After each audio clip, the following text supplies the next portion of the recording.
അസ്സലാമു അലൈക്കും വറഹ്മത്തുള്ളാഹി. വളരെയേറെ അത്ഭുതകരമായൊരു വാർത്ത ഇന്ന് കേൾക്കാൻ വേണ്ടി കഴിഞ്ഞു. കേട്ടപ്പോൾ വല്ലാത്ത അത്ഭുതം തോന്നി, ഒത്തിരി സന്തോഷവും തോന്നി. റബ്ബ് എത്ര വലിയവനാണ്, നമ്മുടെ റബ്ബിൻ്റെ ഖുദ്റത്ത് എത്ര വലുതാണ്, റബ്ബിൻ്റെ തീരുമാനങ്ങൾ അതിലൊക്കെ ഖൈറുണ്ടാവും. നമുക്ക് ചിലപ്പോൾ ഷർറാണ് എന്ന് നമുക്ക് ചിലപ്പോൾ തോന്നുന്ന, നമുക്ക് നല്ലതല്ല എന്ന് തോന്നുന്ന പല കാര്യങ്ങളും അതിനൊക്കെ അപ്പുറം ഖൈറുണ്ടാവും. ഒരു കാര്യവും അള്ളാഹു നമുക്ക് വെറുതെ നൽകില്ല. അതിൻ്റെ ഏറ്റവും വലിയൊരു ഉദാഹരണമാണ് ഞാൻ ഈ പറയാൻ പോകുന്ന സംഭവം. വളരെ വലിയൊരു അത്ഭുതം. നമ്മുടെ ഈ നാട്ടിൽ നിന്ന്, ഞാൻ ഈ ജോലി ചെയ്യുന്ന ഈ നാട്ടിൽ നിന്നും ഒരു ഇക്കഴിഞ്ഞ ഹജ്ജ് വേളയിൽ ഹജ്ജ് നിർവഹിക്കുന്നതിന് വേണ്ടി പരിശുദ്ധ ഹറമിലേക്ക് പുറപ്പെട്ടു. അവർ ഹജ്ജിന് പോകുന്നത് തന്നെ ഒത്തിരി ആഗ്രഹിച്ചിട്ടാണ്, ഒത്തിരി കൊതിച്ചിട്ടാണ്. അവരുടെ ഭർത്താവ് ഒരു കൂലിപ്പണിക്കൊക്കെ പോകുന്നൊരു വ്യക്തിയാണ്. ഏതായാലും ഇവരുടെ കയ്യിലുണ്ടായിരുന്ന സ്വർണം വിറ്റ് കിട്ടിയ ക്യാഷുമായിട്ടാണ് ഇവർ പുണ്യ ഹജ്ജ് കർമ്മത്തിന് വേണ്ടി മക്കയിലേക്ക് പുറപ്പെടുന്നത്. ഏതായാലും ഇവിടെ നിന്ന് അവർ ഹജ്ജിന് വേണ്ടി പുറപ്പെട്ടു. അവിടെ എത്തിയതിന് ശേഷം സമയമൊന്നും പാഴാക്കാതെ അവർ കഴിയുന്നത്ര ഇബാദത്തുകളിലായി അവരുടെ സമയം മുഴുവൻ ചെലവഴിച്ചു. അവർ ഹജ്ജിൻ്റെ കർമ്മങ്ങളെല്ലാം വളരെ ആത്മാർത്ഥമായി ഹജ്ജിൻ്റെ കർമ്മങ്ങളൊക്കെ നിർവഹിച്ചു. ഒരു സമയം അവർ പാഴാക്കിയില്ല. ഒരു സമയം അത്യാവശ്യ കാര്യങ്ങൾക്ക് വേണ്ടിയുള്ള സമയമല്ലാതെ, പ്രാഥമിക കർമ്മങ്ങൾക്ക് വേണ്ടി അല്ലെങ്കിൽ അത്യാവശ്യം കുറച്ച് ഉറങ്ങുന്നതിന് വേണ്ടിയുള്ളതല്ലാത്ത ബാക്കി സമയം മുഴുവൻ ഇബാദത്തുകളിൽ ദിക്റിലായിട്ടും ഖുർആൻ പാരായണത്തിലൊക്കെ ആയിട്ട് അവർ തള്ളി നീക്കി. അങ്ങനെ അവർ ഹജ്ജൊക്കെ കഴിഞ്ഞ് അവർ മക്കയിൽ നിന്നും മദീനയിലേക്ക് പോവുകയാണ്. ആ പോകുന്ന വഴിക്കാണ് ഞാനീ പറയുന്ന ഈ ഒരു അത്ഭുതം സംഭവിക്കുന്നത്. അവർ മദീനയിലേക്ക് പോകുന്ന ഒരു കാറിലായിരുന്നു. ആ കാറിൽ 6 പേരാണ് ഉണ്ടായിരുന്നത്, ഡ്രൈവർ അടക്കം 6 പേര്. അതിൽ 5 പേരും, ഇവരല്ലാത്ത ബാക്കി 5 പേരും മറ്റു ഭാഷക്കാരായിരുന്നു. ഇവർ മാത്രമേ അതിൽ മലയാളിയായിട്ടുണ്ടായിരുന്നുള്ളൂ. അങ്ങനെ ഇവർ കാറിൽ കയറി. പിന്നെ സംസാരിക്കാനൊക്കെ മറ്റു ഭാഷക്കാരായതുകൊണ്ട് അധികം സംസാരിക്കാനും മറ്റൊന്നും ഇവർക്ക് പറ്റിയില്ല. ഇവർ ദിക്റിലും സലാത്തിലും ഒക്കെ ആയിട്ട് ഇങ്ങനെ യാത്ര ചെയ്തുകൊണ്ടിരിക്കുകയാണ്. ഏതായാലും ഇവർ ആ കാറിൻ്റെ സൈഡിലായിരുന്നു, ഡോറിന് സമീപത്തായിരുന്നു ഇരുന്നിട്ടുണ്ടായിരുന്നത്. അങ്ങനെ ഹൈ റേഞ്ചിലൂടെയുള്ള യാത്രയിൽ ഈ കാറിന് എന്തോ ഭാരം വലിക്കാൻ വലിയ പ്രയാസം എന്തോ തോന്നിയപ്പോൾ ഡ്രൈവർ പറഞ്ഞത്ര ഇവരോട് കാർ നിർത്തിയിട്ട് ഇവരോട് ഇറങ്ങാൻ വേണ്ടി പറഞ്ഞു.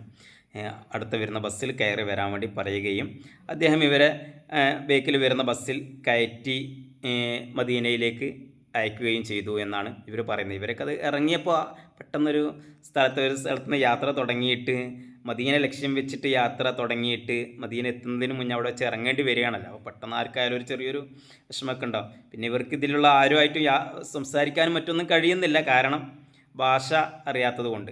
ഈ താക്കാണെങ്കിൽ മലയാളം അറിയുള്ളൂ, മറ്റുള്ളവർക്ക് മലയാളം അറിയില്ല. അങ്ങനെയായിരുന്നു. ഏതായാലും ഇവർ ഇറങ്ങി. പിന്നെ ബേക്കിൽ വന്ന ബസ്സിൽ കയറി അവർ മദീനയിലേക്ക് യാത്ര പോയി. അങ്ങനെ മദീനയിലെത്തി സിയാറത്തും മറ്റൊക്കെ കഴിഞ്ഞ് അപ്പോഴാണ് അവരൊരു വാർത്ത കേൾക്കുന്നത്. നേരത്തെ അവർ സഞ്ചരിച്ചിരുന്ന കാർ അപകടത്തിൽപ്പെട്ടു എന്ന്. ഇവരിറങ്ങി അല്പം മുന്നോട്ട് പോയപ്പോഴേക്കും ആ കാറ് അപകടത്തിൽപ്പെടുകയും ആ കാറിലുണ്ടായിരുന്ന 5 പേരും മരണപ്പെടുകയും ചെയ്തു എന്നുള്ളൊരു വാർത്ത. അത് കേട്ടപ്പോൾ ഇവർക്കും വലിയ അത്ഭുതമായി, ഇവരും വല്ലാത്ത വലിയ ഷോക്കിലായി. സംഭവം കേൾക്കുമ്പോൾ അങ്ങനെ തന്നെയല്ല, അതിൻ്റെ ഏതാനും മിനിറ്റുകൾക്ക് മുമ്പ് വരെ, ഏതാനും കുറഞ്ഞ സമയങ്ങൾക്ക് മുമ്പ് വരെ ഇവരും ആ കാറിലുണ്ടായിരുന്നു. ആ കാറ് ഹൈ റേഞ്ചിലൂടെ പോകുമ്പോൾ എന്തോ ഡ്രൈവർക്ക് വണ്ടി വലിക്കുന്നില്ല എന്ന് തോന്നുകയും ഇവർ ആ ഡോറിൻ്റെ സൈഡിലിരുന്നത് കൊണ്ട് ഇവരോട്, അതുകൊണ്ടാണെന്നാണ് പറയുന്നത്, ഡോറിൻ്റെ സൈഡിലായിരുന്നതുകൊണ്ട് പെട്ടെന്ന് പുറത്തേക്ക് ഇറങ്ങാൻ ഇവരായിരുന്നു സൗകര്യം. അങ്ങനെ ആയിരിക്കാം, അതുകൊണ്ടായിരിക്കാം ഇവരെ ആ കാറിൽ നിന്നും പുറത്തിറക്കിയത്. അവരിറങ്ങി അല്പം മുന്നോട്ട് പോകുമ്പോഴേക്കും ആ കാർ അപകടത്തിൽപ്പെട്ടു. അതിലുണ്ടായിരുന്നവരൊക്കെ മരണപ്പെട്ടു. ഇന്നാ ലില്ലാഹി വ ഇന്നാ ഇലൈഹി റാജിഊൻ. അല്ലാഹു അവർക്കൊക്കെ സ്വർഗ്ഗം നൽകട്ടെ. എല്ലാവരും ഹജ്ജ് കർമ്മം നിർവഹിച്ചിട്ട് മദീന സിയാറത്തിന് വേണ്ടി പോകുന്നവരായിരുന്നു. അപ്പോൾ അതിനിടയ്ക്ക് ഈ സംഭവം ഇങ്ങനെ ഉണ്ടായതുകൊണ്ട് പോകാൻ, മദീനയിലെത്താനുള്ള ആ ഒരു ഭാഗ്യം ഈ താക്ക് മാത്രമാണ് ലഭിച്ചത്. മറ്റുള്ളവരും വലിയ ഭാഗ്യം ചെയ്തവർ തന്നെയാണ്, കാരണം മദീന ലക്ഷ്യമാക്കി പോകുന്നവരാണല്ലോ, ഹജ്ജ് കർമ്മം നിർവഹിച്ച് പോകുന്നവരാണല്ലോ. അപ്പോൾ അതൊരു വലിയൊരു അത്ഭുതം തന്നെയല്ലേ, റബ്ബിൻ്റെ തീരുമാനങ്ങൾ. ശരിക്കും അവിടെ ഇറങ്ങുന്ന ആ സമയത്ത് ചിലപ്പോൾ ഒരു വേദന തോന്നിയിട്ടുണ്ടാകുമെങ്കിലും ഈ വാർത്ത അറിഞ്ഞപ്പോഴല്ലേ അതിൻ്റെ പുറകിലുള്ള ആ ഒരു ഖൈർ, അല്ലെങ്കിൽ റബ്ബിൻ്റെ തീരുമാനം, അത് നമ്മൾ ചിന്തിക്കുന്നത് പോലെയല്ല, വേദനിക്കുന്നത് പോലെയല്ല. ഒരു വിശ്വാസിയുടെ കാലിൽ തറയ്ക്കുന്നൊരു മുള്ളുപോലും വെറുതെയല്ല എന്ന് മുത്തുനബി സല്ലല്ലാഹു അലൈഹി വസല്ലം തങ്ങൾ പഠിപ്പിച്ചിട്ടില്ലേ. അതിൻ്റെയൊക്കെ പുറകിൽ ധാരാളം ഖൈറുണ്ടാവും, ധാരാളം നന്മകളുണ്ടാവും. നമുക്ക് വരുന്ന വേദനകളായാലും സങ്കടങ്ങളായാലും ഒന്നും വെറുതെയല്ല. അള്ളാഹു അതിനൊക്കെ പുറകിൽ എന്തെങ്കിലുമൊക്കെ ഖൈറുകൾ നമുക്ക് വേണ്ടി കരുതി വെച്ചിട്ടുണ്ടാവും.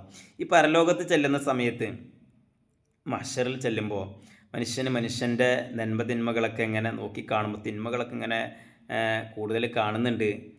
അപ്പോൾ ഇങ്ങനെ വലിയ പ്രയാസപ്പെട്ട് ഇങ്ങനെ നരകത്തിലേക്ക് പോകേണ്ടി വരുമോ എന്ന് ഇങ്ങനെ ചിന്തിച്ച് വേദനിച്ച് നിൽക്കുമ്പോഴായിരിക്കും അത്ര നരകത്തേക്ക് പോകാൻ വരട്ടെ, ഇതാ അവിടെ നിങ്ങളെ കാത്ത് കുറേ നന്മകൾ ഇവിടെ ഉണ്ട് എന്ന് വിളിച്ചു പറയുക അത്രേ. ചെന്ന് നോക്കുമ്പോൾ ഒരുപാട് നന്മകൾ ഇങ്ങനെ കാണാൻ വേണ്ടി കഴിയും അത്രേ. അപ്പോൾ ഇതൊന്നും ഞാൻ ചെയ്തതല്ലല്ലോ എന്നിങ്ങനെ പറയുന്ന സമയത്ത് പറയും അത്രേ, ഇത് നിങ്ങൾക്ക് ദുനിയാവിൽ സംഭവിച്ച വിഷമങ്ങളും നിങ്ങൾക്ക് സംഭവിച്ച രോഗങ്ങളും വേദനകളൊക്കെയാണ്. നിങ്ങളതിൽ ക്ഷമിച്ചതിൻ്റെ കാരണം അള്ളാഹു അതെല്ലാം വലിയ അമലുകളായി, അതൊക്കെ വലിയ നന്മകളായി നിങ്ങളുടെ അക്കൗണ്ടിൽ ഇവിടെ സൂക്ഷിച്ചു വെച്ചിരിക്കുകയായിരുന്നു. കണ്ടോ, ഇത്രയധികം നന്മകൾ നിങ്ങൾക്കുണ്ട്, നിങ്ങൾ സ്വർഗത്തിലേക്ക് പോയിക്കോളൂ എന്ന് പറയുമെന്ന്. അപ്പോൾ നമ്മുടെ ജീവിതത്തിൽ സംഭവിക്കുന്ന വേദനകളോ അല്ലെങ്കിൽ വിഷമങ്ങളോ അതൊന്നും വെറുതെയല്ല. അതിലൊക്കെ ഒരുപാട് ഖൈറുകൾ റബ്ബ് നമുക്ക് വേണ്ടി കരുതി വെച്ചിട്ടുണ്ടാകും. ചിലപ്പോൾ ദുനിയാവിലായിരിക്കാം, അതല്ലെങ്കിൽ ആഖിറത്തിലേക്കായിരിക്കാം.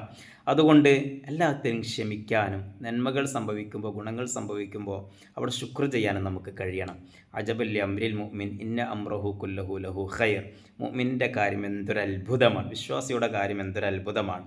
അവനെങ്ങാനും ഒരു നന്മ ഭവിച്ചാൽ, അവനൊരു ഗുണകരമായ സംഭവം അവന് സംഭവിച്ചു കഴിഞ്ഞാൽ അവൻ ശുക്ർ ചെയ്യും, റബ്ബിന് ശുക്ർ ചെയ്യും. അപ്പോൾ അത് അവന് ഗുണകരമായി തീരും. എന്ത് നന്മകൾ സംഭവിക്കുമ്പോഴും റബ്ബിന് ശുക്ർ ചെയ്യുമ്പോൾ അത് അവന് ഗുണകരമായി തീരുന്നു. അതുപോലെ തന്നെ വൈൻ അസ്വാബഹു ദർറാ, അവനെന്തെങ്കിലും ബുദ്ധിമുട്ട് സംഭവിച്ചു കഴിഞ്ഞാൽ അവനതിൽ ക്ഷമിക്കും. വേദന റബ്ബ് തന്നതല്ലേ, ക്ഷമിക്കുക.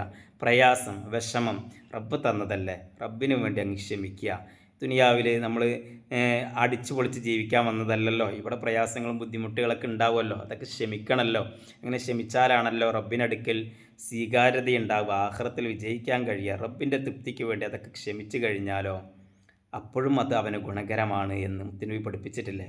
അങ്ങനെയാണ് വിശ്വാസിയുടെ കാര്യം. ജീവിതത്തിൽ നന്മകൾ സംഭവിക്കുമ്പോൾ അല്ലെങ്കിൽ ഗുണങ്ങൾ സംഭവിക്കുമ്പോൾ അതിൽ മതിമറക്കരുത്, വിജയങ്ങൾ സംഭവിക്കുമ്പോൾ അതിൽ അഹങ്കരിക്കരുത്, റബ്ബിന് ശുക്ർ ചെയ്യുക. അതുപോലെ തന്നെ എന്തെങ്കിലുമൊക്കെ പ്രയാസങ്ങൾ സംഭവിക്കുമ്പോൾ അവിടെ ക്ഷമിക്കുകയും ചെയ്യുക. അങ്ങനെ ചെയ്തു കഴിഞ്ഞാൽ നമുക്ക് വലിയ നന്മകൾ അത് കാരണമായി ഉണ്ടാകും. ഒന്നും അള്ളാഹു നമുക്ക് വെറുതെ നൽകുന്നില്ല. നന്മയായാലും നമ്മുടെ ജീവിതത്തിൽ സംഭവിക്കുന്ന ഗുണങ്ങളായാലും നേട്ടങ്ങളായാലും അതുപോലെ തന്നെ പ്രയാസങ്ങളും ബുദ്ധിമുട്ടുകളായാലും നേട്ടങ്ങൾ അല്ലെങ്കിൽ ലഭിക്കുന്ന അനുഗ്രഹങ്ങൾ പലതും നമുക്ക് പരീക്ഷിക്കാൻ വേണ്ടിയായിരിക്കാം. അതുപോലെ തന്നെയാണ് വരുന്ന ബുദ്ധിമുട്ടുകളും പ്രയാസങ്ങളും വിഷമങ്ങളും രോഗങ്ങളുമൊക്കെ അത് നമ്മൾ പരീക്ഷിക്കാനാണ്. ഒന്ന്, നമുക്ക് സന്തോഷം ലഭിക്കുമ്പോൾ അതിൽ അഹങ്കരിക്കുന്നുണ്ടോ, മതി മറന്നു പോകുന്നുണ്ടോ, റബ്ബിനെ മറക്കുന്നുണ്ടോ എന്ന് പരീക്ഷിക്കാൻ. മറ്റൊന്ന്, പ്രയാസം വരുമ്പോൾ അവിടെ റബ്ബിന് വേണ്ടി ക്ഷമിക്കുന്നില്ലേ എന്ന് പരീക്ഷിക്കാൻ. അപ്പോൾ ക്ഷമയും അതുപോലെ തന്നെ ശുക്റും അത് രണ്ടും നമ്മുടെ ജീവിതത്തിൽ ഉണ്ടാവുക. ഒന്നും നമ്മുടെ റബ്ബ് നമുക്ക് വെറുതെ നിൽക്കുന്നില്ല എന്ന് മനസ്സിലാക്കുക. എല്ലാത്തിനും പുറകിലും ഒരു ഖൈറുണ്ടാവും. അള്ളാഹു നമ്മയൊക്കെ വിജയികളിൽ ഉൾപ്പെടുത്തട്ടെ. അസ്സലാമു അലൈക്കും.